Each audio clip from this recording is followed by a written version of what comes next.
Hello students, in this video we will continue further with electrostatics. Now what we are going to discuss in this video is basically the induced charges.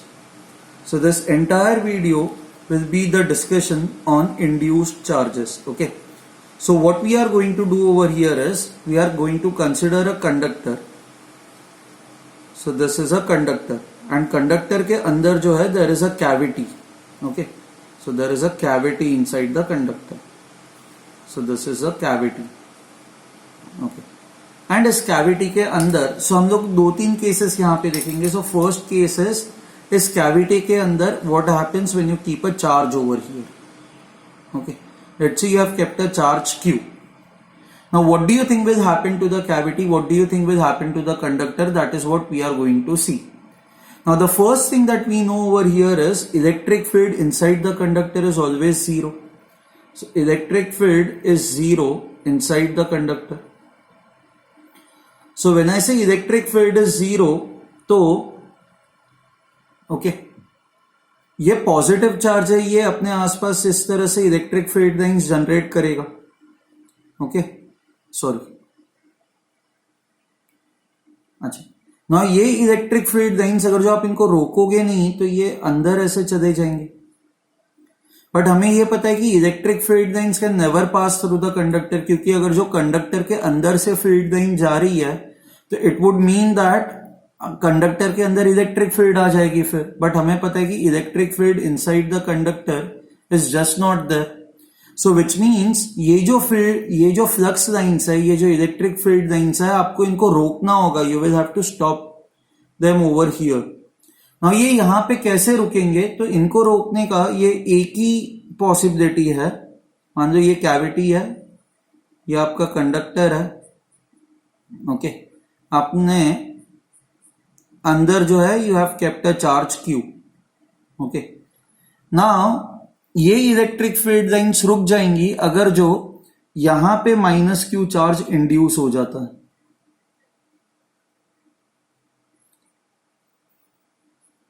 So if there is a -Q charge induced over here, then understand what would happen. हमें ये पता है number of lines is directly proportional to the amount of charge. Okay. Now ये Q से let's say 10 field lines originate हो रही है. Let's say number of lines that are originating from Q is 10. So number of lines, ये एक मैं hypothetical case दे रहा हूं. Originating from Q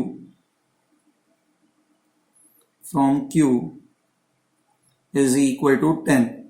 So if 10 lines are originating from Q, तो अगर जो यहाँ पे -Q चार्ज इंड्यूस होता है तो -Q पे भी 10 लाइन्स शुड टर्मिनेट से नेगेटिव चार्ज पे. अगर जो if you have a negative charge तो नेगेटिव चार्ज पे ये फ्लक्स लाइंस या फील्ड लाइंस जो है वो टर्मिनेट होती है. They terminate on this negative charge. And कितनी लाइंस यहाँ पे टर्मिनेट होंगी will depend upon how much is the charge over here. Now, if you have equal amount of negative charge, it would mean that number of lines terminating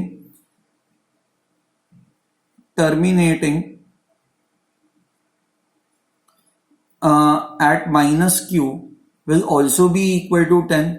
So I can say this, जितनी भी lines यहाँ से originate हो रही है वो सारी की सारी lines फिर यहाँ पे terminate भी हो जाएंगी. Terminate मतलब खत्म हो जाएंगी. They will finish over here. Now once they finish over here, तो यहां पे अंदर कोई भी लाइन जा नहीं पाएगी ना. Know field line can go over here. Since know field line can go over here, I can से यहां पे जो इलेक्ट्रिक फील्ड होगी, that electric field now will become zero inside the conductor. So what I can conclude from this is, I can conclude this: if you have a charge inside the cavity, then opposite charge is induced on the inner surface of the conductor. So अगर जो let's say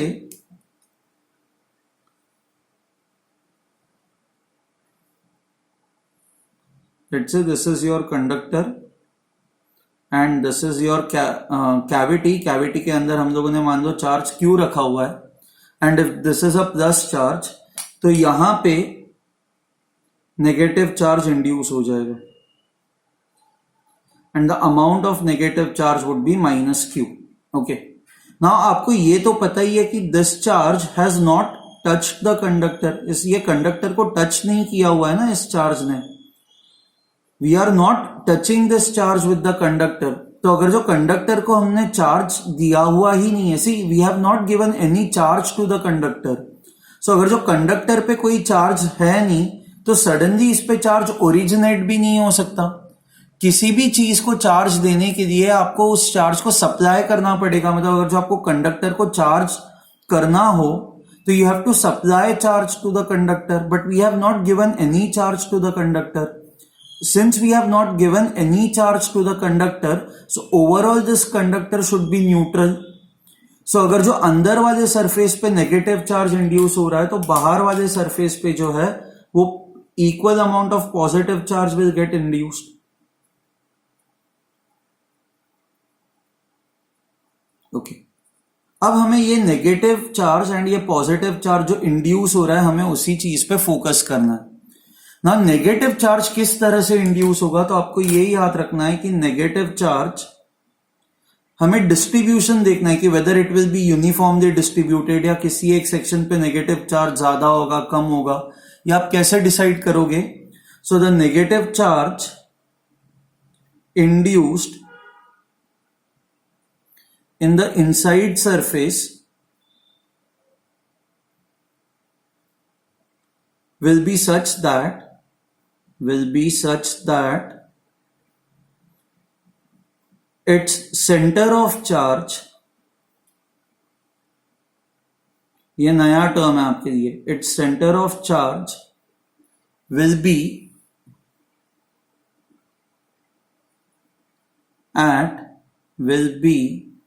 at the charge Q inside the cavity. Now what it means this, ये जो negative charge है ये negative charge खुद को इस तरह से डिस्ट्रीब्यूट करेगा ताकि मान लो इस सारे नेगेटिव चार्जेस को हटा के अगर जो आपको एक ही पॉइंट चार्ज से इसको रिप्लेस करना है तो ये नेगेटिव चार्जेस इस तरह से खुद को डिस्ट्रीब्यूट करेंगे ताकि उनका सेंटर ऑफ चार्ज जो है वो यहीं पे आएगा, and this would then be minus q. So आप समझ रहे हो, q and minus q then eventually would cancel each other out and q and minus q would cancel each other out. So outside the cavity, यहां पे आपकी cavity खत्म हो रही है, यहां से यहां तक कैविटी है, outside the cavity the electric field due to these charges will be zero. Okay, आप खुद ही इमेजिन करो कि मान लो किसी एक पॉइंट पे आपने Q एंड उसी पॉइंट पे आपने फिर माइनस Q भी रख दिया है तो किसी भी पॉइंट पे इलेक्ट्रिक फील्ड जो होगी वो जीरो हो जाएगी ना।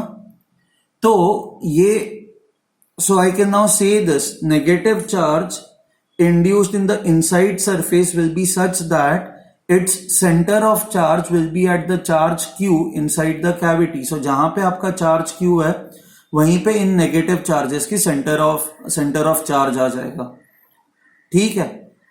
Therefore I can say outside the cavity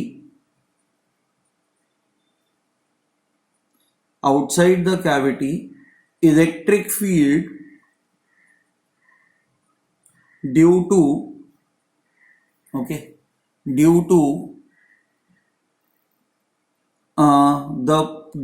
point charge Q and induced charge minus Q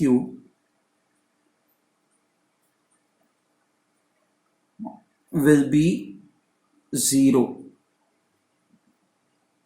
so cavity के बाहर इलेक्ट्रिक फील्ड जो होगी वो इस Q के वजह से एंड इसके वजह से would be equal to zero, ठीक है, fine, okay.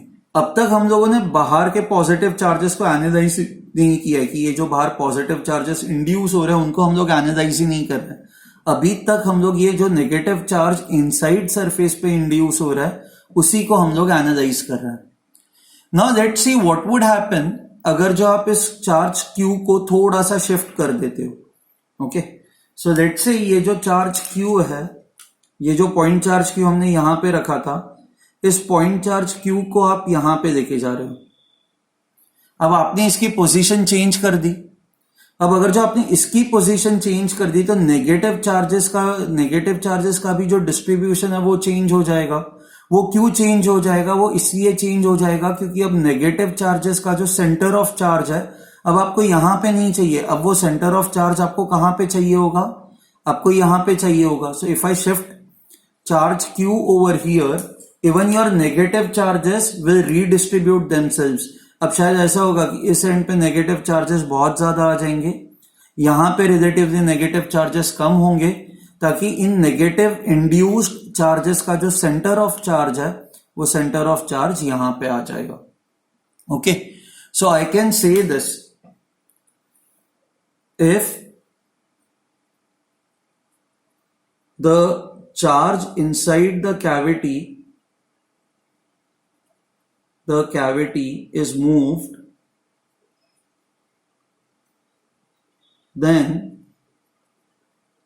the distribution of induced charges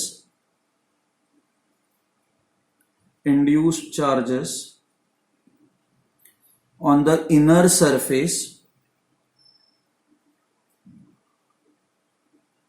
will change. On the inner surface will change. ठीक है। सो बेसिकली इनर सरफेस पे जो सारे इंड्यूस्ड चार्जेस है वो सारे के सारे इंड्यूस्ड चार्जेस बस कैविटी के अंदर चार्ज कहां पे है उसी पे डिपेंड करता है। सो अंदर कितना चार्ज है एंड सेकेंड थिंग इज कि ये एग्जैक्टली लोकेटेड कहां पे। सो दोनों चीजों पे डिपेंड करेगा।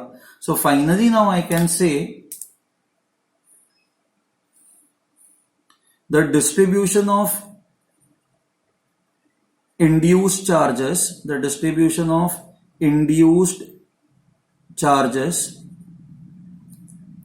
on the inside surface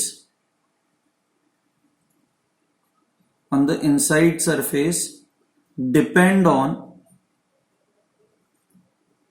the magnitude and position of point charge inside the cavity.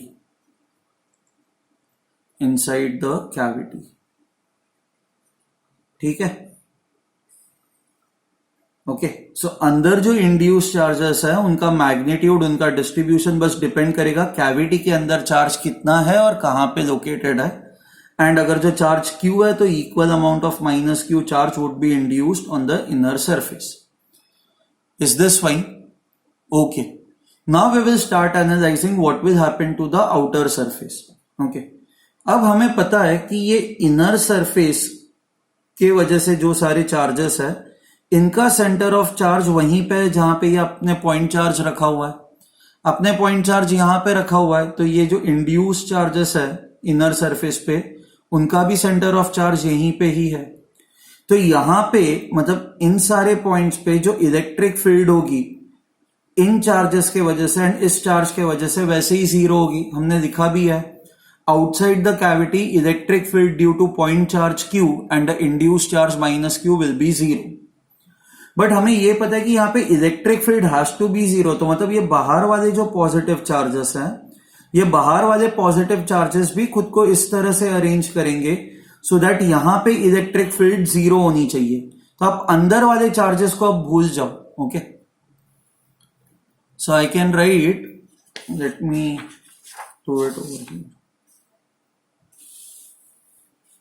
Okay, so let's say ये आपका कंडक्टर है, ये आउटर सरफेस पे, मैं इनर सरफेस की कोई भी बात नहीं कर रहा हूं। ओके, आउटर सरफेस पे ये जो चार्जेस है ये इस तरह से डिस्ट्रीब्यूट हो जाएंगे ताकि यहां पे जो आपकी इलेक्ट्रिक फील्ड होगी, सी हमें पता है कि अंदर जो चार्जेस इंड्यूस हो रहे हैं उनके वजह से तो यहां पे Q एंड माइनस Q के वजह से यहां पे इलेक्ट्रिक फील्ड जीरो है। अच्छा, यहां पे वैसे भी टोटल इलेक्ट्रिक फील्ड जीरो होनी चाहिए, तो विच मीन्स ये बाहर वाले जो चार्जेस है ये बाहर वाले चार्जेस भी खुद को इस तरह से अरेंज करेंगे ताकि यहां पे इलेक्ट्रिक फील्ड जीरो हो। सो क्योंकि आपको पता है ये जो पॉजिटिव चार्जेस है ये पॉइंट पे इलेक्ट्रिक फील्ड जो प्रोड्यूस करेंगे it will be away from positive charge, तो ये डायरेक्शन में ये इलेक्ट्रिक फील्ड प्रोड्यूस करेंगे। यहां पे जो पॉजिटिव चार्जेस है वो यहां पे जो इलेक्ट्रिक फील्ड प्रोड्यूस करेंगे that will be away from positive charge, तो ये डायरेक्शन में इलेक्ट्रिक फील्ड प्रोड्यूस करेंगे, तब जाके आपकी नेट इलेक्ट्रिक फील्ड जीरो हो जाएगी। सो मैं ये कह सकता हूं कि the induced charges on outer surface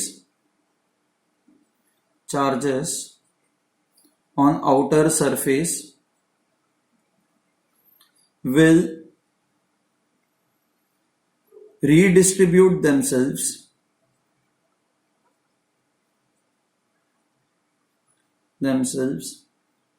such that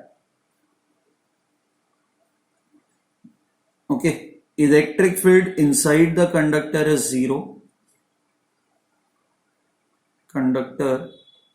is zero, and because metal के सारे points same potential पे होता है and entire metal surface is equipotential,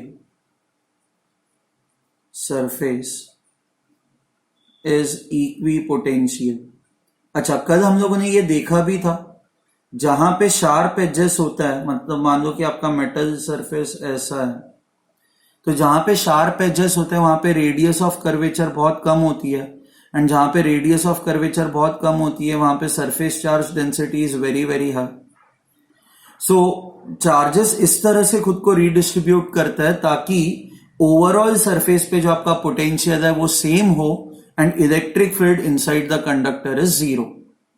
okay, अच्छा, you have to remember this, जब आप इस चार्ज को, ये जो अंदर क्यू चार्ज है, अब जब इस चार्ज को मूव करते हो तो ये जो चार्ज है, कैविटी वाला चार्ज है, ये जो इनर सरफेस पे जो चार्ज है ये खुद को इस तरह से रीडिस्ट्रीब्यूट करता है कि इसका खुद का, अभी हम लोगों ने देखा, इसका खुद का जो सेंटर ऑफ चार्ज है वो इसी पॉइंट पे फिर आ जाए। ओके, सो आप जब कभी ये अंदर वाले चार्ज को मूव करते हो तो ये अंदर वाले सरफेस पे जो सारे इंड्यूस चार्जेस है वो खुद को रीडिस्ट्रीब्यूट कर देता है, बट ये बाहर वाले जो इंड्यूस चार्जेस है इन पे कोई फर्क ही नहीं पड़ता। इन पे फर्क इसलिए नहीं पड़ता क्योंकि अब आप ही देखो, इस पॉइंट पे आपको इलेक्ट्रिक फील्ड जीरो चाहिए। अच्छा, पहले जब ये चार्ज क्यू यहां पे था तो ये अंदर वाले सरफेस पे इंड्यूस चार्ज इस तरह से थे सच दैट इनका जो centre of charge minus Q था वो भी यहीं पे था, तो इस क्यू एंड ये अंदर वाले इंड्यूस चार्ज के वजह से यहां पे इलेक्ट्रिक फील्ड वैसे ही जीरो थी। अच्छा, अब बाहर वाले चार्जेस भी खुद को इस तरह से रीडिस्ट्रीब्यूट करेंगे ताकि यहां पे आपकी इलेक्ट्रिक फील्ड जीरो हो। ओके, अब मान लो कि आप अंदर वाले चार्ज को थोड़ा सा मूव करते हो, so if you move the inner charge, तो अंदर वाले जो चार्जेस है, ये वाले सरफेस पे जो सारे ये इंड्यूस चार्जेस है वो भी खुद को अकॉर्डिंगली मूव कर देंगे। सो मान लो ये ऐसा है, आपने इस चार्ज को यहां पे रख दिया Q, तो इंड्यूस चार्जेस भी खुद को इस तरह से अरेंज कर देंगे ताकि इनका भी centre of charge minus Q यहीं पे आ जाए। अच्छा, अब Q और माइनस Q एक ही जगह पे, तो इनके वजह से यहां पे इलेक्ट्रिक फील्ड जीरो है। ओके, तो क्या हुआ कि आपने जैसे इस Q को चेंज किया, अंदर वाले सरफेस पे जो सारे इंड्यूस चार्जेस है इन्होंने भी खुद को एडजस्ट कर दिया, तो इसको शिफ्ट करने का इफेक्ट अब कैंसल आउट हो गया, क्योंकि आपने जैसे इसको शिफ्ट किया ये अंदर वाले चार्जेस ने खुद को रीअरेंज कर दिया, तो अब इसको शिफ्ट करने का जो भी इफेक्ट था सारा का सारा इफेक्ट आपको यहां पे दिख गया। अच्छा, इसका कोई भी इफेक्ट बाहर वाले चार्जेस पे नहीं दिखाई देगा। द रीजन इज बिकॉज कि यहां पे इलेक्ट्रिक फील्ड जो है it is due to two things, one outer charges and second electric field due to these inner charges. Now inner charges के वजह से इलेक्ट्रिक फील्ड तो वैसे ही जीरो हो गई क्योंकि इन लोगों ने अपने आप को रीअरेंज कर दिया, तो आउटर के वजह से पहले भी जीरो थी तो अभी भी जीरो ही होगी, तो अभी भी जीरो ही होगी, तो पहले जैसा डिस्ट्रीब्यूशन था अभी भी वो डिस्ट्रीब्यूशन हमें वैसा ही रखना पड़ेगा। सो नाउ आई कैन से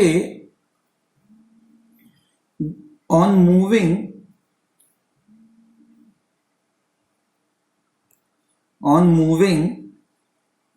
the charge on moving the point charge inside the cavity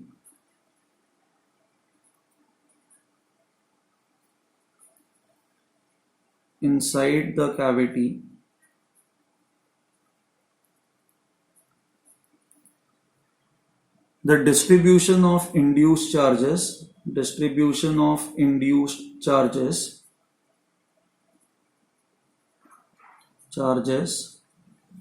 on the outer surface is unaffected. Okay, so बाहर वाले सरफेस पे जो चार्ज डिस्ट्रीब्यूशन है, that charge distribution would be unaffected. Now we will see कि ये charge distribution affect कब होगा. Okay, now let's say you have a conductor, okay, जिसके अंदर ये इस तरह से कैविटी है, ओके, एंड एक चार्ज हम लोगों ने क्यू यहां पे रखा हुआ है. अब सबसे पहले अंदर तो कोई चार्ज है ही नहीं ना, अंदर कोई चार्ज है ही नहीं, तो यहां पे भी कोई चार्ज इंड्यूस होगा ही नहीं. So there won't be any induce charge over here. तो ये अंदर वाला जो सरफेस है, this will be charge free. Okay, ये कैविटी है. So I just mark this. So this is cavity. Okay. Now हमें ये पता है कि let's say this is distance x. So इस point charge के वजह से यहाँ पे इलेक्ट्रिक फील्ड जो होगी, this will be equal to 1/4 pi epsilon q by x. अच्छा, but we know that electric field inside the conductor should be 0. ये पॉइंट चार्ज के वजह से यहाँ पे इलेक्ट्रिक फील्ड जो होगी वो ये डायरेक्शन में होगी. तो जो इंड्यूस चार्जेस होंगे, आपको इलेक्ट्रिक फील्ड 0 करने के लिए आउटर सरफेस पे charges should be induced in such a way that इन इंड्यूस चार्जेस के वजह से equal amount of electric field इस डायरेक्शन में प्रोड्यूस हो. ओके, क्यों? क्योंकि जब equal amount of electric field इस डायरेक्शन में प्रोड्यूस होगी, तब ये इलेक्ट्रिक फील्ड इसको कैंसल आउट कर देगी. So I can say E induced will also be equal to 1/4 pi epsilon q by x, just that it will be in opposite direction. ठीक है, it will be in opposite direction. Okay, ये आया आपको समझ में? अच्छा, अब क्या होगा, मान लो आप इस क्यू चार्ज को थोड़ा सा पास में लेके आओ. आप इस क्यू चार्ज को पास में लेके आओगे तो आपका ये जो एक्स है that will change. X change होगा तो इलेक्ट्रिक फील्ड चेंज होगी, एंड ये इलेक्ट्रिक फील्ड चेंज हो गई तो ये इंड्यूस्ड इलेक्ट्रिक फील्ड भी चेंज होनी चाहिए. क्योंकि अगर जो ये चेंज हो रही है तो आपको ओवरऑल इलेक्ट्रिक फील्ड अंदर 0 ही चाहिए. सो इफ दिस चेंजेस तो then obviously this also has to change, तभी जाके ये इसको कैंसल आउट करेगी. Now induced electric field change करने के लिए आपको चार्ज डिस्ट्रीब्यूशन चेंज करना पड़ेगा. So I can say if the outside charge is moved, if the outside charge is moved, outside charge मतलब ये charge, if this is moved, then the charge distribution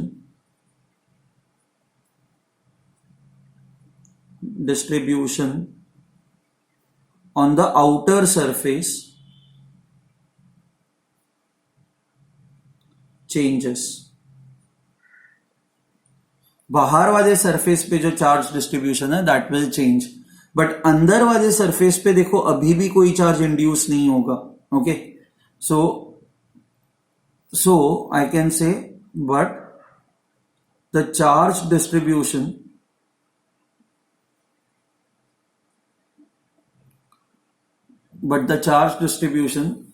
on the inside surface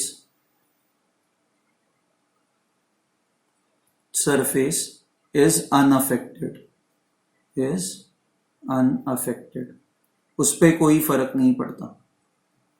is this fine? सो अंदर वाले जो charges है, इन अंदर वाले charges पे कोई भी फर्क नहीं पड़ता. Okay, so now what we can conclude is, अगर जो मान लो अब अंदर भी आपने एक चार्ज रख दिया है Q, तो अंदर अगर जो चार्ज Q रख दिया होगा तो यहां पे माइनस क्यू इंड्यूस होगा। अब ओवरऑल कंडक्टर पे तो कोई चार्ज था नहीं, तो अगर जो माइनस क्यू अंदर वाले सरफेस पे इंड्यूस हुआ तो बाहर वाले सरफेस पे प्लस क्यू इंड्यूस होगा। अब आप अंदर वाले चार्ज क्यू को चेंज करोगे तो माइनस क्यू का डिस्ट्रीब्यूशन चेंज होगा, प्लस क्यू पे कोई फर्क नहीं पड़ेगा। आप अगर जो बाहर वाला चार्ज जो है वो शिफ्ट करोगे तो बाहर वाले चार्ज डिस्ट्रीब्यूशन पे फर्क पड़ेगा, अंदर वाला जो माइनस क्यू है that would remain as it is this fine? Okay, and ये सारी चीजें कंक्लूजन्स आते कहां से? ये यहां से आते कि electric field inside the conductor should always be equal to 0. Okay, we will stop this lecture over here. In the next lecture what we will see is what will be the induced charges on a sphere if a point charge is kept near it. Okay, fine, we will stop over here. Thank you.